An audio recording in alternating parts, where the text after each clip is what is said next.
네, 오늘 오후 2시부터 이재용 삼성전자 부회장의 가석방 심사 여부를 심사하는 위원회가 열렸습니다. 아까 조금 전 속보로 전해드렸습니다만 곧 결과가 나와서 그걸 전해드리기로 했었는데 아직 현장의 상황이 결정이 안 난 모양입니다. 박범계 법무부 장관이 오늘 출근길 심사위 결과가 나오는 대로 바로 공개하겠다는 입장을 밝혔거든요. 그 목소리부터 듣고 오시겠습니다. 결과 몰라요. 오늘 가석방에 가짜도 꺼내지 않으려고 지금 작심하고 지금 출근하는 중입니다. 네, 어떤 결과가 나오면 끝나고 저 기자단에 결과를 공지를 해주실 생각이시죠? 네, 즉시 알려드리도록 하겠습니다. 오늘 아무튼 여러분들 기다리지 않도록 속히 알려드리고 그 알려드릴 때 제 입장까지도 같이 됐죠? 됐죠? 이렇게 물어봤는데. 자, 지난 1월에 징역 2년 6개월의 실형을 선고받고 현재 형기 60%를 마친 상태입니다. 오늘 가석방 심사를 통과하게 되면 13일 금요일 날 출소하게 되는데 재구속된 지 207일 만이라고 합니다. 자, 근데 만약에 가석방이 된다 하더라도 여러 가지 제약이 있는 거죠? 예, 경영 복귀는 당분간 어려울 예정입니다. 왜냐하면 가석방이라는 건요, 불구속 상태에서 이제 불구속 상태로만 해주는 거지 형이 면제되지도 않고요. 그러니까 예. 가석방 상태에서 다른 재판을 받아서 또 형을 선고받으면 같이 살아야 돼요. 남은 자녀 형기까지. 그리고 복권이 되지 않아요. 복권이 되지 않아서 이렇게 임원이 되기 위한 요건 이런 거에서 형이 실효되거나 아니면 집행유예 기간이 다 지나고 이런 요건이 있는데 거기에 해당되지 않기 때문에 임원으로 취임할 수가 없어요. 가석방으로 있는 동안 예. 임원으로 취임이 아주 제한되고요. 그리고 실질적으로 또 어려운 게 뭐냐면 외국을 출입국 하는데 어려움이 있어요.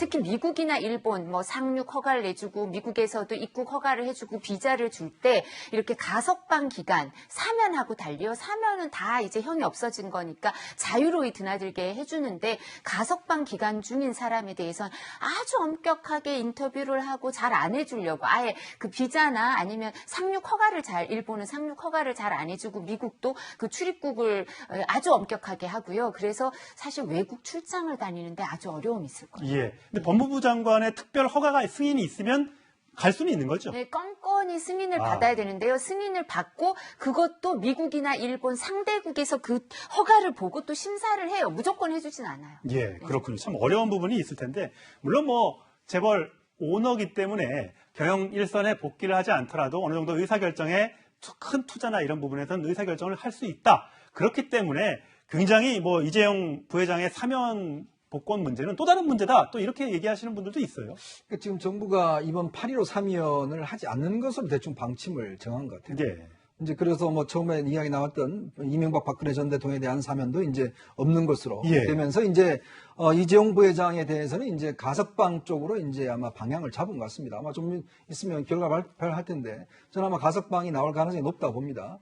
왜냐하면 그동안 정부가 이 문제에 대해서만큼 좀 특별히 지금 했고, 그러니까 왜 가석방을 했냐면 사실 삼성 입장에서 보면 사면을 해주는 게 훨씬, 만약에 예를 들어 경영에 도움이 되자면 실제로 사면을 해서 외국에 나가서 실제로 활동을 하는 것들이 필요한데 가석방을 해놓을 경우는 그냥 몸만 밖에 나와 있다 뿐이지 실제로 이제 결정하고 이럴 때 상당히 문제가 있는 것이고요. 예. 또 정상적인 경제 활동을 할 수가 없기 때문에 이제 그런 문제가 있긴 하지만 어쨌거나 지금 영어의 몸에서 풀려난다는 것 그거 하나 이제 있기 때문에 이제 하는 것인데 일단 이 원칙에 따라서 원칙에 이제 맞기 때문에 일단 아마 그런 결정할 가능성은 높지만 글쎄 모르겠습니다. 과연 이제 문 대통령이 임기 내내 사면권을 그렇게 행사하지 않았는데 예. 그렇게 되면 이제 아마 이제 퇴임 직전에 아마 사면권 행사하는 거라든지 아니면 예. 크리스마스라든지 이제는 아마 그런 쪽으로 흘러가는 것 같습니다. 예, 아직 발표 여부가 아직 속보로 안 나오고 있는데 저희가 잠시 뒤 이재용 부회장이 가석방 여부를 발표한다는 속보를 계속 돌리면서 들려드리고 있으면서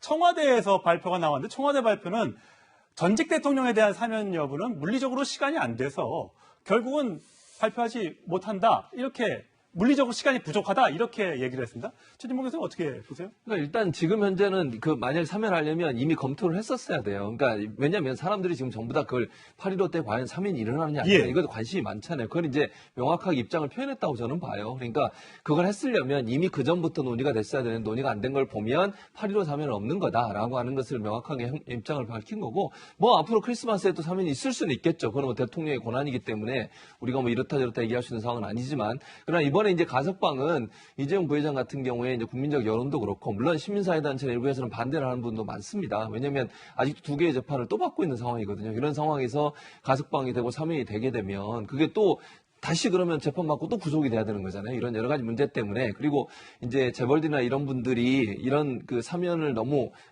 하다 보면 그 법에 대한 어떤 그 경각심이 떨어질 수 있는 거 아니겠습니까? 그런 부분 때문에 이제 우리는 표명하고 있는데 그럼에도 불구하고 아마 가석방은 대통령의 부담을 줄여주면서 법무부 장관이 결정하고 승인하는 거니까 물론 심의위원회를 거쳐야 됩니다만 그래서 그런 부담을 좀 벗으면서도 경제에 도움이 될 수 있는 방향으로 가닥을 잡지 않을까 이렇게 생각이 듭니다. 예. 저희가 이제 그 민정수석실 업무를 제가 잘 알기 때문에 제 여당 국회의원 할 때 법사위니까요. 저 부분 시간이 얼마나 걸리는지 잘 아는데 네. 얼마든지 할 수 있는 시간이 있습니다. 그러니까 휴가 기간이고 지금 이 코로나 상황 때문에 대면하기가 어려워서 그 사면심사위원회를 열기가 어렵고 촉박하다. 그건 있을 수가 없는 얘기고요. 두 번째, 이 가석방 논란, 이재용 부회장 가석방 논란과 관련해서도 어떤 얘기를 하냐면 청와대는 언급할 수가 없다 예. 이러셨는데 문재인 대통령께서 6년 전에 기업인 가석방 논란이 됐을 때 청와대가 관여하지 않는다는 논리를 예. 정면으로 비판하셨어요, 대통령이. 예. 잠시만요. 박범계 법무부 장관의 가석방 여부 결정 발표 직접 들어보시겠습니다. 안녕하십니까. 2021년 8.15 강북들 가석방 시행과 관련하여 법무부 장관 브리핑이 있을 예정입니다. 장관님 먼저 발표하시겠습니다.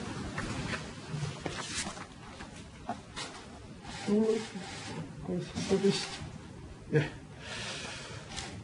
네, 2021년 광복절 기념 가석방 허가 발표문을 방독하겠습니다. 오늘 개최된 법무부 가석방 심사위원회에서 수용자 1,057명에 대해 가석방 여부를 심사 의결하였습니다. 이 중에서 적격으로 의결된 수용자 810명에 대해 법무부 장관으로서 가석방을 허가했습니다. 이 사람들은 8월 13일 오전 10시 전국 54개 교정시설에서 출소하게 됩니다. 아시는 바와 같이 저는 장관으로 취임한 이래 지속적으로 가석방을 확대하겠다고 국민 여러분들께 약속하였습니다. 이번 8.15 광복절을 기념하여 실시하는 가석방도 우리의 경제 상태 극복에 도움을 주고 감염병에 취약한 교정시설의 과밀 수용 상황 등을 고려하여 허가 인원을 크게 확대하였습니다. 작년 월 평균 가석방 인원이 659명이었던 것과 비교하면 약 151명이 확대된 것입니다. 앞으로도 가석방 제도의 취지에 맞게 계속 확대 기조를 이어나가도록 하겠습니다. 특히 이번 가석방에는 코로나19 장기화로 인한 국가적 경제 상황과 글로벌 경제 환경에 대한 고려 차원에서 이재용 삼성전자 부회장이 대상에 포함되었습니다. 이재용 삼성전자 부회장에 대한 가석방은 사회의 감정, 수용생활 태도 등 다양한 요인들을 종합적으로 고려하여 결정된 것으로 알고 있습니다. 또한 인도주의적 차원에서 미성년 자녀를 두고 있는 수용자 155명, 생계형 범죄자 167명 등 어려운 여건의 수용자가 대상에 포함되었습니다. 아울러 현재 코로나19 바이러스가 4차 대유행인 상황을 감안하여 환자, 고령자 등 면역력이 취약한 75명에 대해서도 가석방을 허가하여 사회 내에서 치료를 받을 수 있도록 하였습니다. 법무부는 현재의 교정시설 평균 수용률 110. 박범계 장관의 발언 좀 들어봤습니다. 자, 두 가지 이유를 들었네요. 사회 감정과 수용 태도. 사회 감정이라는 게 여론의 동향을 얘기하는 건가요?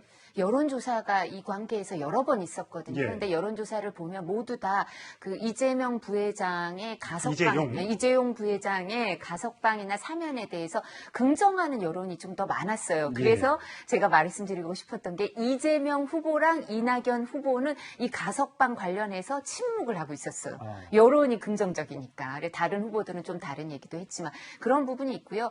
그리고 이제 중요한 결정이라든가 이런 부분은 아무래도 대주주이고 또 이재용 부회장이 결정할 수밖에 없는 게 있고 또 글로벌 네트워크가 형성이 돼 있기 때문에 사실 여러 가지 이제 중요한 딜이나 이런 걸 할 때는 이재용 부회장 존재가 필요했을 거고요. 또 삼성이 대미 투자도 뭐 160억인가 170억까지 하고 그다음 백신과 관련해서 뭐 주사기라든가 여러 가지 기여를 한 바가 있기 때문에 국민들 감정도 이렇게 표현하면 어떨지 모르겠지만 2번 구속은 너무한 거 아니냐.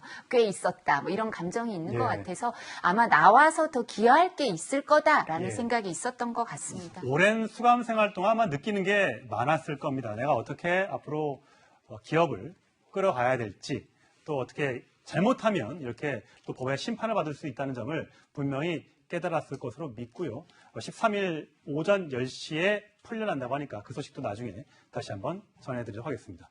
자, 시청자 목소리가 좀 들어와서 소개를 해드리겠습니다. 네, 첫 번째 댓글. 당대표의 권위를 무시하는 대선 후보의 행보는 상식의 노선이 아닙니다. 네. 다음 댓글은요. 이 당대표가 후보자를 보호해야지 이준석 당대표는 지금 휴가 중 휴가 반납해야 이렇게 야권 내에서의 이 당대표와 후보 간의 갈등을 지적하시는 분들의 댓글이 올라왔고요. 자, 죄를 지었으면 벌을 받아야지. 윤석열 후보가 뭔 잘못이냐라는 얘기를 또 전해주셨고요. 자, 후보 자격 검증하려면 계속해야지. 왜 그만두나? 국민들 알 권리 존중해야지. 이 네거티브 공방을 중단하겠다는 이재명 지사의 발언을 놓고 댓글을 올려주셨습니다. 마지막 댓글입니다. 대통령 잘못을 대통령 탓이라고 못한다고 국민 탓을 하는 게 정의인가? 이런 또 따끔한 질책도 있었습니다. 앞으로 계속해서 댓글 남겨주시면 소개해드리겠습니다.